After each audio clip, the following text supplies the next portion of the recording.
అవునే అక్క, అడగంగానే ఎందుకు ఒప్పుకున్నావు? వాళ్ళ అన్నయ్య అన్ని మర్చిపోయినాయా అని? మర్చిపోవడం ఎక్కడిది?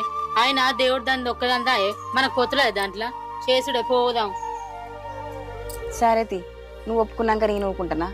చేద్దాం తి. సరే బిడ్డ లోపల కొద్దాం.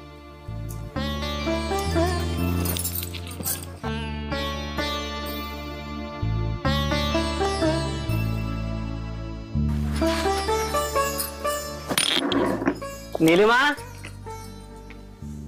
నీలిమా రా. బోనాలు చేసుకోవడానికి బట్టలు తీసుకురావాలి కదా. మొన్న కొనుక్కునే ఉన్నాయి కదా. బోనాలకు పోయేది ఉంటే కొత్త బట్టలు వేసుకొని పోవాలి కదా. మరి అవి తీసుకొచ్చుకుంటారా పైసలు ఇస్తే? అక్క వాళ్ళ ఇంటికి పోయింది కదా చెప్పడానికి. అక్క వచ్చినాక ఒకవేళ పోదామంటే నలుగురం కలిసి పోతాం. నలుగురికి ఎంత అయితే పైసలు? మరి ఏమో ఎంత అయితే మరి, నలుగురం కదా ఉంటే 20,000